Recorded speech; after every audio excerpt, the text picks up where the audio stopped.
Bonjour et bienvenue pour cette nouvelle vidéo de French Wargaming. Aujourd'hui, j'ai le plaisir de vous présenter Red Flag Over Paris, un petit wargame de Fred Serval, de la chaîne Homo Ludens, édité par GMT Games. Alors, c'est un jeu qui a pour cadre une époque historique peu connue, à part des amateurs, à savoir la Commune, donc la fin de la guerre de l'Empire français contre la Prusse en 1871, avec Paris qui est encerclé à la fois par la Prusse et par les forces de Versailles. Et donc il y a une révolution parisienne qui s'appelle la Commune. Ce jeu veut donc mettre en place cette confrontation entre d'un côté la Commune, rouge, et de l'autre côté les Versaillais qui représentent l'État français, les bleus. Voilà un petit peu pour le cadre historique du jeu. Je vais vous présenter maintenant le matériel qu'on peut trouver dans le jeu. Donc le jeu se base sur un plateau divisé en deux grandes zones, une zone militaire et une zone politique. Chaque zone étant, elle, divisée en zones d'influence ou en dimension de crise. Donc Paris, les espaces fortifiés autour de Paris, pour ce qui est du militaire. Pour ce qui est du politique, on va avoir donc ici vraiment le politique et en dessous l'opinion publique. Et c'est sur ces quatre zones-là qu'on va se battre et qu'on va tenter d'imposer son influence ou ses armées face à l'adversaire. Pour cela, chaque camp va disposer d'un certain nombre de cubes, chaque cube représentant à la fois une influence et une unité militaire, on va dire. On va aussi avoir des pions pour indiquer donc, où on se trouve sur les pistes, soit de points de victoire, soit de momentum. Un classique pion pour indiquer les tours. Un ensemble de cartes de stratégie. Les cartes de stratégie nous permettant de faire des actions chaque tour. On expliquera ça un petit peu plus tard dans la vidéo.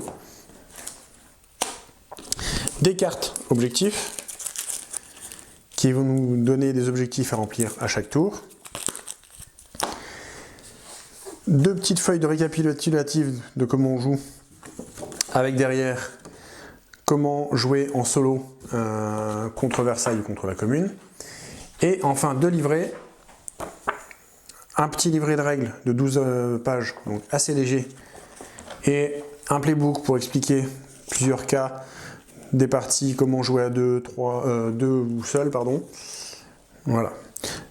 Dernier petit point matériel, des ronds pour représenter soit les forteresses, soit les barricades parisiennes, et une carte pour l'initiative, à savoir qui a l'initiative, la Commune ou Versailles.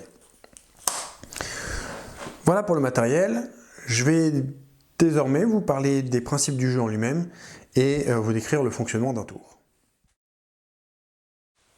On va donc pouvoir commencer à expliquer les principes du jeu et le déroulement d'un tour et d'une partie en général.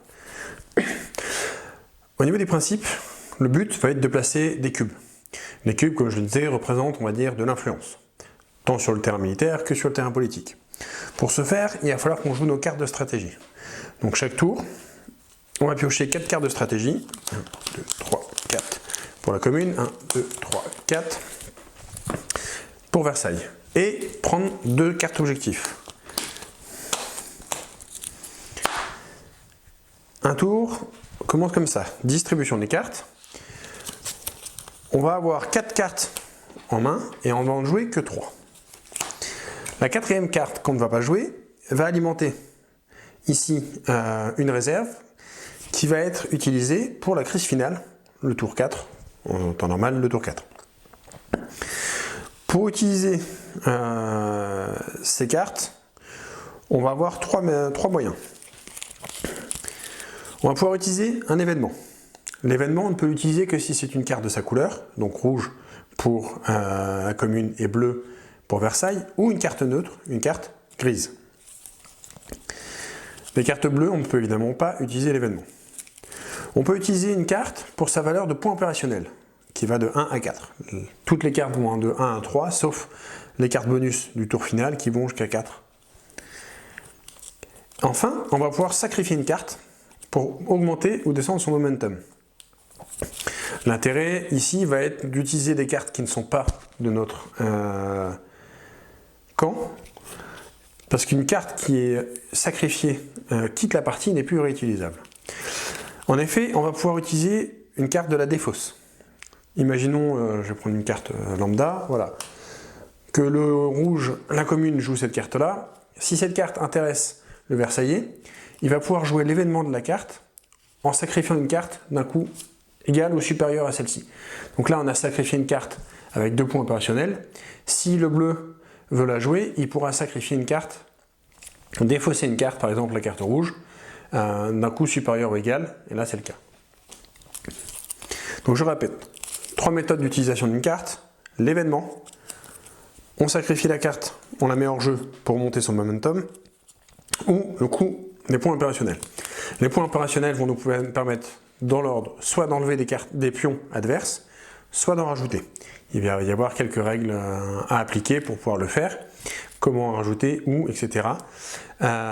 Toutes ces règles sont définies évidemment dans le bouquin de règles. On a aussi à chaque tour 2 cartes objectifs. Les cartes objectifs vont être ici donc politiques. Si je regarde les cartes objectifs qu'on a tirées au hasard, voilà, on n'a que les cartes objectifs politiques. On peut avoir des cartes aussi objectifs militaires. Là, c'est pas le cas. Qu'est-ce qu'on va faire? On va choisir une carte. C'est l'objectif qu'on veut remplir. Donc le titre de la carte. Qu'est-ce qu'on va faire? Et qu'est-ce qui se passera à la fin du tour si on a réussi à remplir notre objectif? Donc là ici, contrôler l'église catholique, c'est assez facile, ça peut être intéressant. On va faire ça. Ça c'est la carte que notre joueur de la commune va jouer. De son côté, Versailles va lui tenter de contrôler, alors, il va prendre le contrôle, il va tenter de contrôler l'Assemblée nationale. Donc là, si on regarde, c'est 2 objectifs politiques qui chacun va jouer un peu dans sa zone. Ça peut très bien être des objectifs qui se croisent. L'idée étant de réussir à faire son objectif à la fin du tour et si possible, si on devine ce qu'a l'adversaire, de lui bloquer son objectif à lui. On va simuler un tour. On va commencer par prendre par le tour de la commune. La commune va prendre une carte qu'elle va sacrifier pour augmenter son momentum. Pourquoi faire ça? Donc ça c'est une des premières utilisations d'une carte, parce que ça permet de débloquer une réserve de 2 cubes à la commune. C'est-à-dire que tous les cubes qui vont arriver des bonus là-haut ou qui vont revenir du plateau, si on n'a pas de réserve, ils sont perdus. La commune n'a pas de réserve à la base, donc c'est pour ça que je monte mon momentum. Versailles a toujours une réserve, le cube pool ici. Donc Versailles va avoir un avantage de ce côté-là. Comme la commune avait l'initiative au premier tour, elle a fait son premier jeu. On va regarder les cartes politiques, les cartes de stratégie de Versailles. Donc pour rappel, Versailles, on veut pouvoir contrôler l'Assemblée nationale. Donc là, il faut penser aussi qu'on va garder une carte pour le 4e tour. Donc il peut être intéressant déjà de le regarder et de dire voilà, moi je vais garder cette carte là pour le dernier tour. Je la cache. Et ce tour-ci, donc on va utiliser cette carte là, on la défausse et on va la défausser pour les points opérationnels. Donc je défausse la carte. J'ai le droit à 2 points opérationnels. Je vais chercher mes cubes qui vont représenter mes points opérationnels. Donc première action, est-ce que j'enlève des points opérationnels? Oui, ça peut être intéressant d'enlever des points. Donc je vais d'abord enlever un cube ici, qui va dans la réserve de la commune. Et je vais chercher, donc j'ai pas de cube dans ma réserve, je vais chercher donc du coup un cube ici. Et je vais le placer dans une zone près de moi. Donc là, comme je contrôle cette zone, je peux me mettre à côté. Contrôler, c'est avoir un nombre supérieur strictement à l'adversaire. Donc là, on a vu, j'ai utilisé 2 points opérationnels. Un premier pour retirer un cube rouge, un deuxième pour ajouter un cube bleu ici. On On ne peut utiliser ces points opérationnels que dans une grande zone. Soit on fait du militaire, soit on fait du politique. Mais on ne peut pas faire les deux en même temps. Donc là, on voit, l'intérêt ici, c'est de prendre un ascendant sur les zones pivots de chacune des zones d'influence. On recommence, c'est le tour de la commune.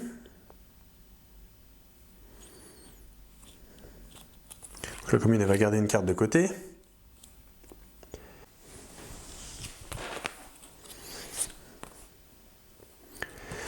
On va donc jouer là la carte conciliation, mais pour ces points opérationnels. On a le droit à 3 points opérationnels. Qu'est-ce qu'on va faire? On va prendre un premier, qu'on va placer ici. C'est une zone adjacente à une zone que je contrôle. Je me mets là. Je prends 2 autres, ici. J'en prends 2 autres. Celui-là va venir en réserve, que je mets ici. Je les place dans une zone adjacente que je contrôle. J'ai joué mes 3 points. C'est au tour de Versailles.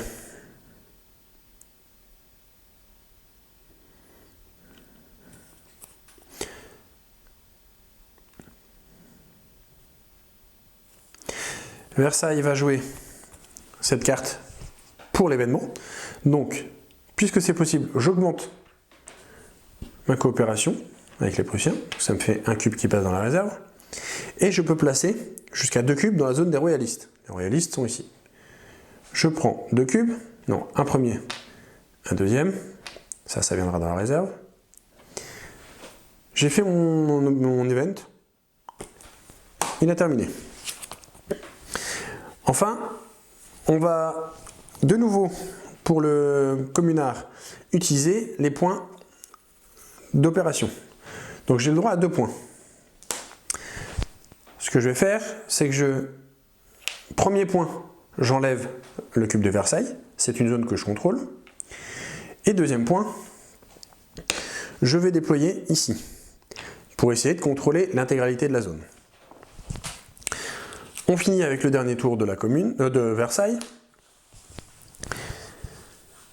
Et Versailles va lui, soit il peut mettre 2 cubes ici, soit il peut remplacer un cube adverse dans la partie opinion publique.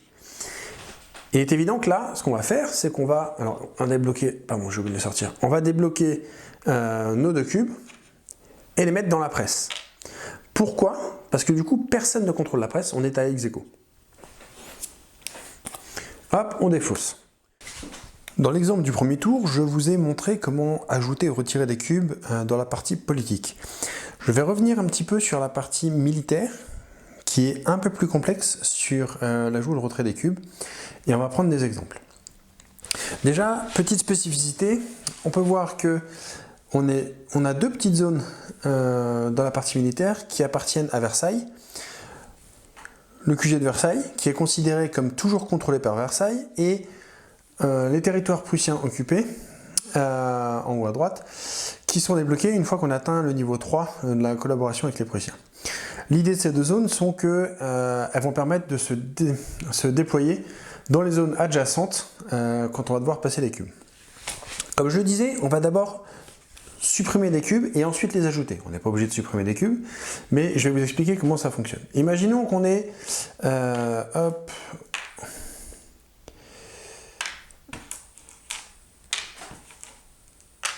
voilà, on va prendre ça. Imaginons que dans notre exemple, le joueur de Versailles puisse utiliser 3 points opérationnels. Il veut pouvoir supprimer le pion qui est à la butte aux cailles. Quand on supprime des points, des cubes, ça se passe différemment de la partie politique où on peut le supprimer. Là, il faut avoir un score de 3. Je vais expliquer comment on y vient. Ce score de 3, une fois atteint, nous permet de supprimer le cube. Pour atteindre ce score de 3, on va avoir un +1 par zone adjacente au cube. Typiquement, si je veux venir ici, j'ai un +1 parce que je suis à Fort Dizzy. Imaginons que j'ai déjà un cube que j'ai placé le tour d'avant à butte aux cailles. Le fait d'être présent dans la zone rajoute encore +1. Donc là, dans ce cas-là, on aurait 2.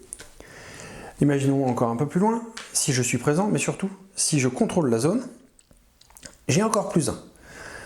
Dans un cas comme ça, j'aurai présence dans la zone 1 point, je contrôle la zone 2 points, j'ai une zone annexe 3 points. J'atteins mes 3 points, je peux supprimer ce cube-là. On va reprendre le cas ici, j'ai 3 unités ici, une à Butokai, et je veux essayer de supprimer celle de Butokai. Je suis présent dans la zone d'à côté, 1 point, et c'est tout.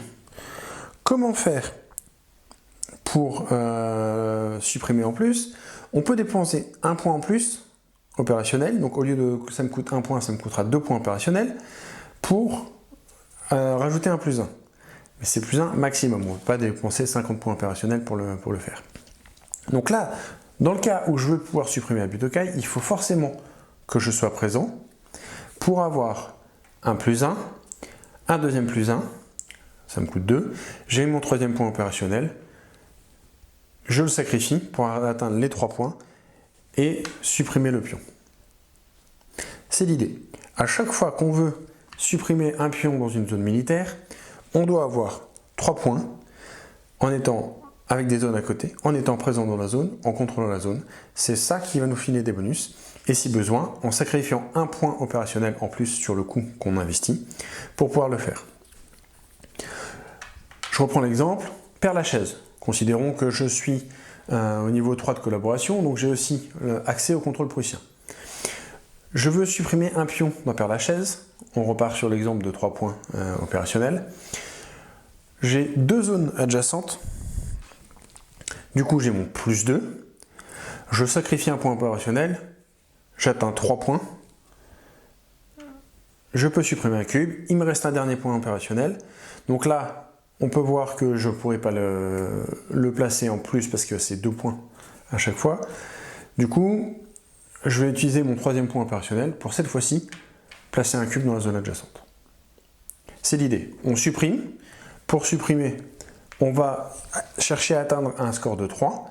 Et ensuite, nouvelle phase, on place. Si on a encore assez de points opérationnels pour ça.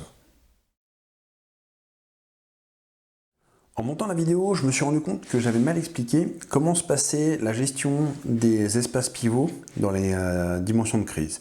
Donc pour rappel, une dimension de crise, ça va être ici pour le politique, l'opinion publique, l'effort ou Paris, et les pivots vont être désignés par des étoiles.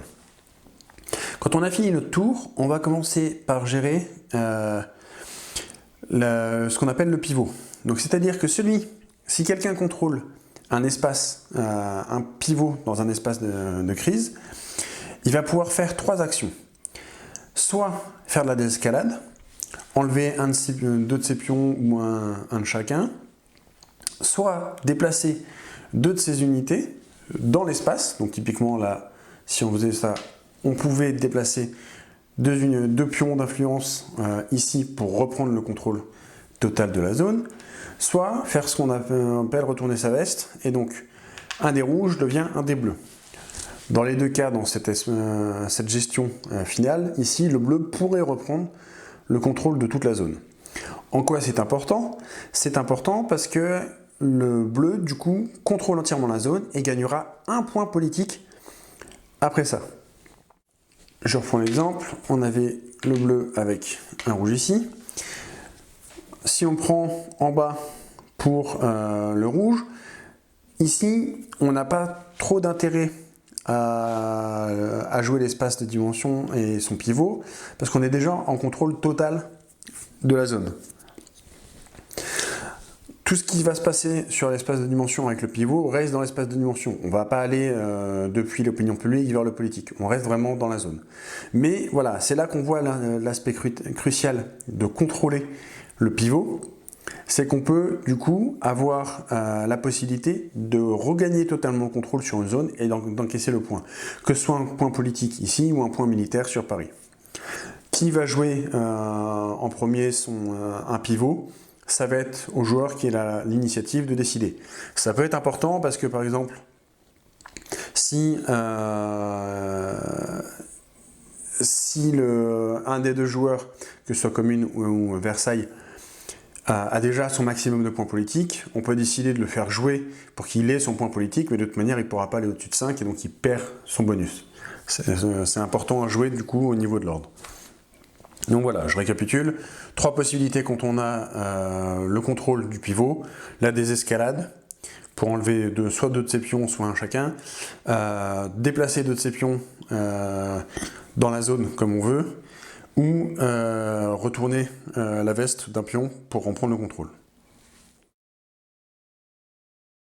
La commune remplit son objectif. Elle va dire je vais faire mon objectif en premier. Qu'est-ce qu'elle fait? Donc elle annonce son objectif, les cartes sont normalement cachées. Ici elle devait contrôler l'église catholique. C'est le cas. Qu'est-ce qui se passe? Elle peut soit remplacer 2 cubes adverses dans des zones, dans des espaces politiques ou publics différents, soit supprimer le bleu dans n'importe quelle zone. Elle va viser le remplacement.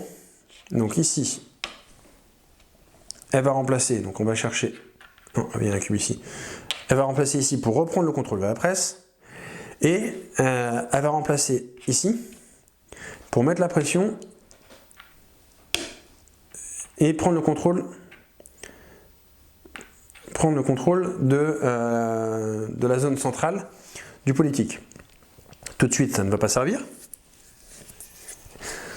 Mais en fait, on va voir que l'intérêt de jouer son objectif en premier est là. D'un seul coup, le royaliste, lui, ne remplit plus son objectif. Il ne contrôle plus l'Assemblée nationale. Il vient de le perdre. C'est dommage. Donc il ne remplit pas son objectif, il est défaussé. L'objectif de la commune a été rempli. C'est un objectif politique. La commune va gagner un point de victoire politique. Et c'est ainsi qu'on finit le tour. Donc on a vu un tour au final. On pioche 4 cartes, 2 cartes d'objectif, on en choisit une. On va jouer alternativement nos 3 cartes. La 4e sert à alimenter le pool pour la crise finale. Avec nos cartes, on va tenter de retirer en premier et de placer des pions de l'adversaire.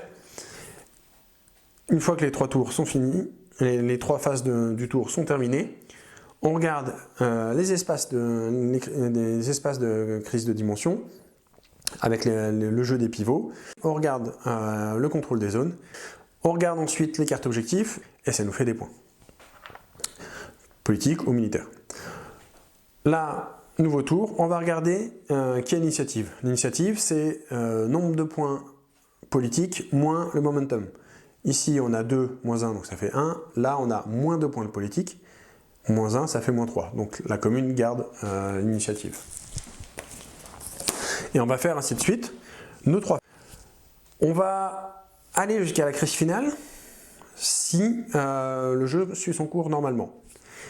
Si on arrive à la dernière colonne de cubes, donc à chaque fois qu'on a besoin de débloquer des cubes, on prend dans le pool. Si on n'en a pas dans le pool, on va aller chercher là-haut. Le premier qui arrive sur sa dernière colonne aura moins 1 point de victoire politique. Si on a les 2 dernières colonnes qui sont débloquées, on va à la phase de crise. Donc ça peut très bien arriver par exemple après le tour 2. Là ce n'est pas le cas. Le but pour chacun va être évidemment de remplir des objectifs et de marquer donc le plus de points politiques possible pour la commune et le plus de points militaires possible pour Versailles. D'une partie à l'autre, ça va beaucoup changer. Voilà, on a fait le tour de comment fonctionne le jeu d'un tour. C'est assez simple en soi. Tout va se baser sur l'utilisation des cartes de stratégie avec les 3 utilisations possibles. La discarder pour monter ou descendre le momentum, utiliser les points opérationnels en haut de la carte ou jouer l'événement de la carte si c'est de notre couleur ou si c'est de la couleur neutre. On va au fur et à mesure composer notre main pour la crise finale. Pour la crise finale, on ne pourra jouer que les événements qui sont sur la carte. Donc du coup, on ne défausse plus pour les points opérationnels là-haut. La carte bonus peut être utilisée, on sacrifie une carte et on utilise la carte bonus à la place avant la crise finale. L'intérêt est quand même souvent de la garder pour pouvoir gérer la crise finale. À la fin de la partie, on va regarder les points. Si la commune a plus de points politiques que Versailles n'a de points militaires, elle gagne. Si Versailles a plus de points militaires que la commune n'a de points politiques, il gagne. Sinon, il y a égalité et on va résoudre ça en regardant dans les règles. Donc dans les règles, en cas d'égalité, on va regarder qui avait l'initiative au dernier tour, combien d'objectifs ont été remplis, et de mémoire 2 autres critères. L'idée étant, on a 4 critères différents. Celui qui gagne le plus de ces 4 critères a gagné la partie. Si on est de nouveau ex-aequo, c'est la commune qui gagne. La commune gagne toujours en cas d'ex-aequo. Et voilà. J'espère que vous avez tout compris. N'hésitez pas à laisser un petit message si vous avez besoin d'une clarification au niveau des règles. En conclusion, c'est un petit wargame qui me plaît énormément, dans le sens où déjà le format 45 minutes se situe plus dans un format jeu apéro qu'un gros wargame qui tâche, qui va durer toute une journée, et j'adore ça pourtant. L'idée étant là de pouvoir aussi alterner un joueur à la commune et après, partie d'après il va jouer Versailles, etc. Le jeu m'a surpris dans plusieurs points. La profondeur du jeu déjà.